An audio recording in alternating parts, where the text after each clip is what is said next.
Hey, hi guys. So hari ni kita nak cover on activity-based costing. Basically, it will be under chapter 5 and soalan nombor 4 in your final exam. So let's go. Okay, we're going to look at the cost element. Okay, this is the traditional methods of allocating overhead. Generally, bila masa tahun 1900, kita allocate overhead based on yang paling basic, which is the direct labour hour ataupun direct labour cost. Lepas tu, as the century move on, okay, bila banyak manufacturing process is done by machines, so this direct labour hour kita replace dengan the machines. So kita akan bahagi mengikut the machine hours yang kita spend untuk production. And afterwards, company began to develop or create a new departments. Okay, so lebih banyak departments, which means that lebih banyak overhead activity yang kita akan ada dalam satu business tu. So yang ni kita pecahkan ikut contohnya machining, finishing, assembly were established. So therefore, untuk machining department mungkin dia guna machine hour. Untuk finishing mungkin dia guna direct labour hour. Untuk assembly dia mungkin guna direct labour cost. Okay, tak semestinya diguna satu cara yang sama untuk allocate dia punya overhead kepada setiap department tersebut. Ini adalah macam mana kita nak absorb overhead. So basically kita absorb overhead based on the total units of overhead absorption rate, which is the base dia. Okay. So overhead absorption rate adalah total overhead yang kita ada untuk the cost center, untuk the department. Kita akan bahagi dengan the base. Base tu mungkin direct labour hour, mungkin machine hour, mungkin direct labour cost. Dia akan depend on the policy of the company. So itu cara kita nak absorb overhead ke dalam kita punya units of production. Ini adalah contoh untuk absorption of overhead. Okay, ni cara dia lah. Dalam final exam you mungkin akan ada beberapa je, which is this one mungkin, yang ni, dan juga mungkin juga diguna yang ni. It doesn't matter which methods they would use, they will state in the questions. So you just be alert. Diguna cara yang mana untuk allocate dia punya overhead. Okay, overhead absorption rate ada dua methods. You nak kira menggunakan single rate ataupun departmental rate. Okay, kalau single rate, semua department akan guna rate yang sama. Contoh, you ada satu business, ada 3 department, machining, finishing, assembly. So, 3 department tu guna single rate, satu rate je untuk semua. Okay, so it also known as plant wide ataupun blanket overhead absorption rate. Blanket because kita akan cover dia sekaligus. Okay, single overhead calculate for the whole factory. So dia hanya relevan kalau kita hanya produce one product ataupun several product tapi menggunakan tempoh yang lebih kurang sama dalam setiap cost center.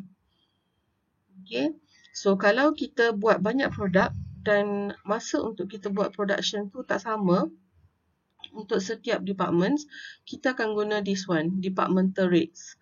Untuk departmental rates yang ni you dah belajar masa ACC 416 di mana you allocatekan overhead kepada setiap department menggunakan basis yang tertentu. Okay, so untuk departmental rate dia guna separate rates untuk setiap cost center.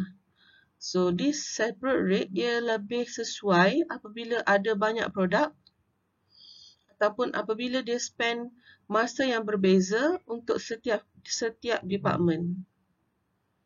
Okay, because some department lebih overhead intensive daripada yang lain. Overhead intensive maksudnya dia lebih banyak menggunakan cost overhead as compared to yang lain. Okay.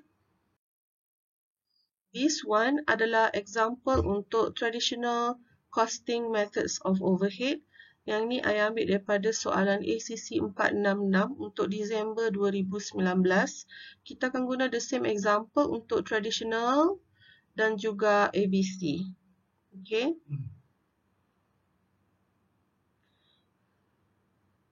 So I hope you have the question with you already. This one, J Bonsai, dia buat dua produk which is J1 dan J2. So yang ni adalah dia punya production 1500 dengan 1000 unit of J1 dan J2. So dalam kotak ni adalah dia punya activity cost pool. Activity cost pool lah just like macam dia punya departments. Okay, dia ada activity assembly, dia ada order processing, dia ada customer support dan dia ada cutting and designing. This one adalah cost driver. What does cost driver means? It means that whatever activity yang akan menyebabkan cost tu naik. So that is activity cost driver. This is the total activity for the year. Apa yang berlaku, berapa banyak J1 dan J2 ni ambil masa untuk setiap activity cost pool. So contoh satu I bagi tahu dekat you adalah untuk assembly. Cost driver dia, which is apa yang menyebabkan cost tu naik adalah direct labor hours. So untuk J1 dia menggunakan 9,000 jam. Untuk J2 dia guna 7,000 jam. Dan in total secara keseluruhannya dua-dua ni menggunakan 16,000 jam. Itulah maksud dia. Okay, dan distribution of overhead, dia biasanya akan bagi the total overhead and then you kena bahagikan lah. Assembly mengambil 37% daripada overhead, order processing ambil 25%, customer support 20%, cutting and designing 18%. Ini soalan yang sama kita akan guna untuk ABC sebab tu ada ABC juga dalam ni. Okay, let us go to the next page. Total overhead cost adalah 400,000. Therefore, this 400,000 kita kena bahagi accordingly dengan dia punya unit, dia punya percentage yang dekat page satu lagi yang belakang tu. Alright. So, during the year, J Bonsai complete one order from a new customer, Apo Enterprise. So, this one adalah J1 dan J2 yang Apo Enterprise tu order. Dia order 10 unit J1, dia order 6 unit J2. So, these are the cost of direct material and also the cost of labor untuk setiap satu unit. So, you are required to, kalaulah kita assume dia guna traditional costing method, di mana overhead dia akan allocate berdasarkan direct labor hour. So, you kena compute the total production cost from the order. Untuk order ni sahaja.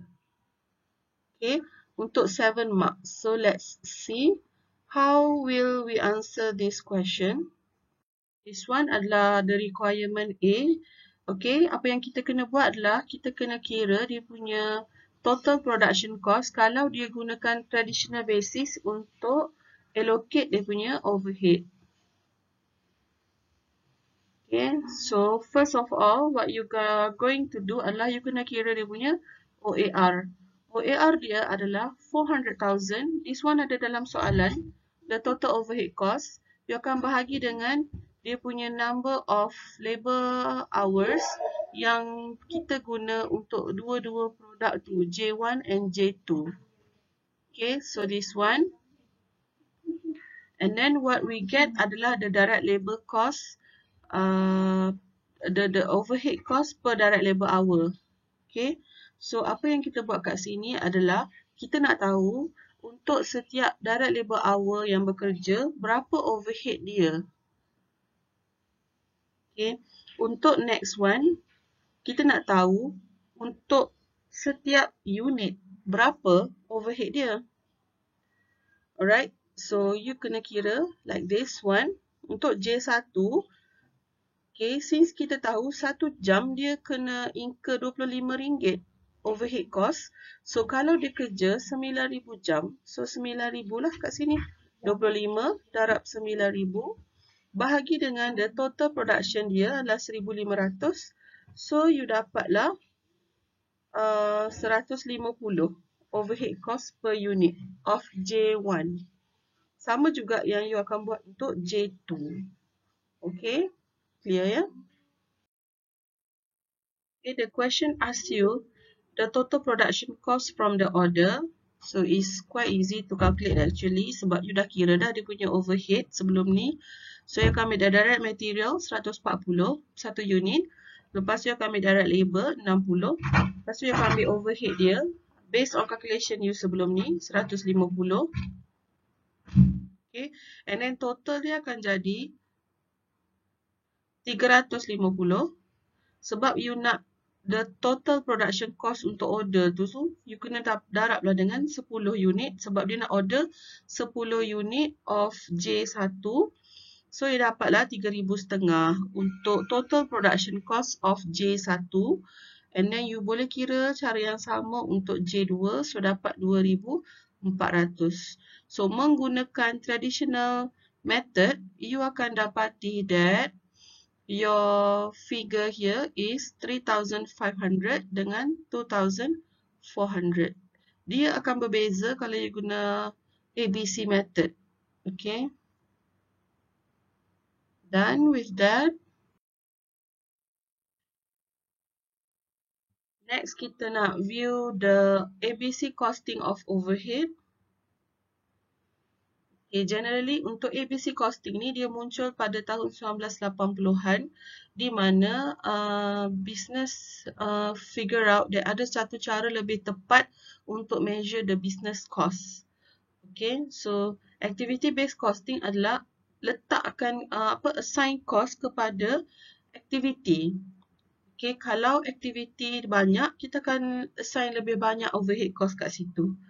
And resources consumed by this activity. So logik lah. Kalau department tu lebih banyak activity, dia akan assign lebih banyak cost. Okay. This is example of ABC method of costing of overhead. Soalan yang sama kita guna untuk traditional. So I'm not going to discuss this one more time. Okay. But you need to know all these items, which I dah bagi tahu you dekat the previous slides. Okay. So, kita nak buat untuk requirement B, calculate the overhead cost per unit. So, dekat sini dia tak tanya you the total production cost kalau menggunakan ABC. Instead, dia cuma tanya overhead cost per unit of J1. So, you tak perlu kira dengan lebih lanjut. Kira sampai overhead untuk J1 sahaja. Right? Okay, yang ini adalah requirement B untuk kita kira overhead cost per unit of J1. Okay, so activity cost pun ni lah activity yang ada dalam company tu. Okay, first one dia ada assembly. Lepas tu dia ada order processing, dia ada customer support, dia ada cutting and design. So this overhead cost you dapat daripada masa you darab dia punya percentage dengan total overhead yang dia bagi dalam soalan. The cost driver adalah the total activity punya hours. Dia ada bagi juga dalam soalan berapa jam dia spend untuk J1, berapa jam dia spend untuk J2. So you totalkan dua ni dapatlah 16. Dalam soalan kita tadi 9 campur dengan 7, right? Dapat 16,000. And then how do you get the cost driver rate? Basically it's very simple. You akan ambil overhead ni bahagi je dengan the cost driver. So you dapatlah 9.25. So ada tunjuk one of the ways kat sini. So apa benda 9.25 ni adalah per assembly. Okay, sekali you assembly, cost kita adalah RM9.25. Okay, dan this one adalah activity untuk J1. Therefore, you akan kira overhead untuk J1. You ambil 9.25, darablah dengan 9,000 kat sini. So, you dapat 83,250. Dan you guna cara yang sama untuk semuanya. Sampailah you dapat total 240,207. Yang ni adalah the total overhead cost untuk J1. Tetapi soalan tu dia nak per unit dekat sini. Okay. Since dia nak per unit, you kena bahagilah dengan 1,500. So you dapat 1 unit of J1. Overhead dia sebenarnya 160 14 sen. Okay, so you akan nampak beza dekat sini. Cara kita allocate overhead, cara tradisional akan keluarkan amount yang berbeza. Cara ABC akan keluarkan amount yang berbeza. Alright, so kalau ikutkan ABC sebenarnya, masa you kira overhead tradisional tu, you dah under cost of overhead. Sebab dekat tradisional, you punya overhead 150, right? Okay, so that's it.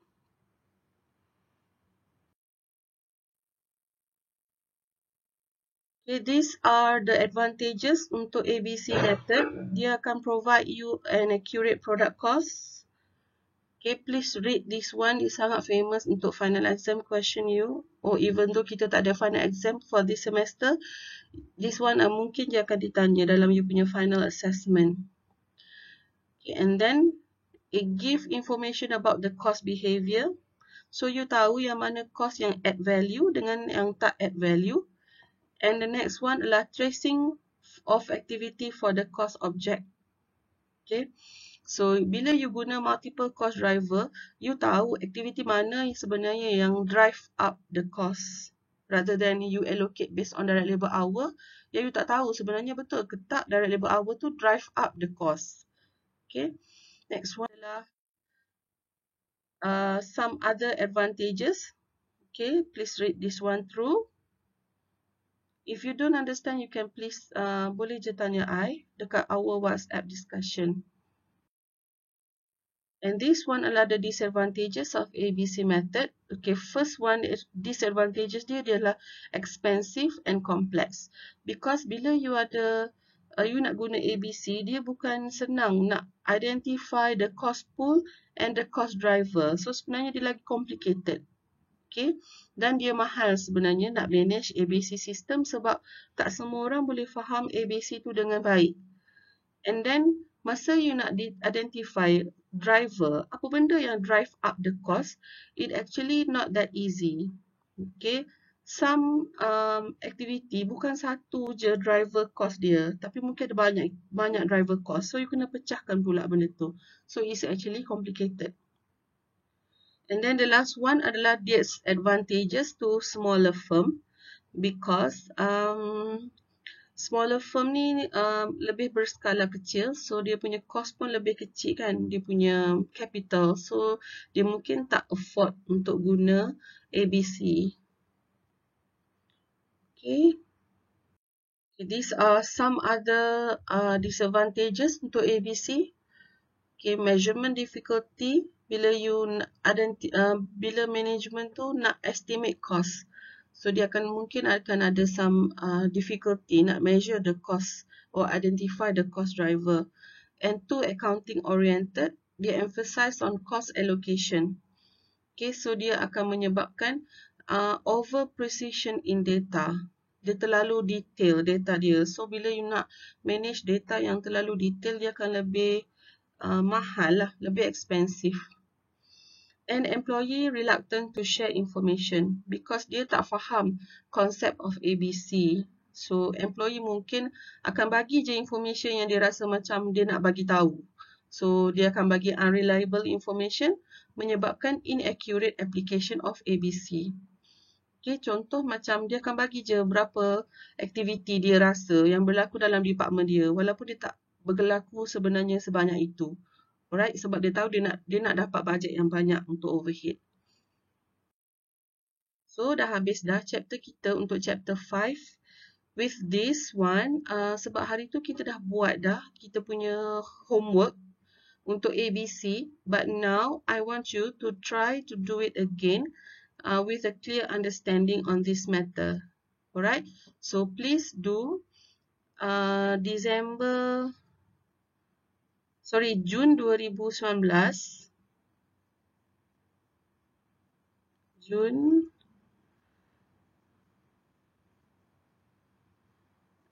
Lepas tu, I nak you buat Disember 2018.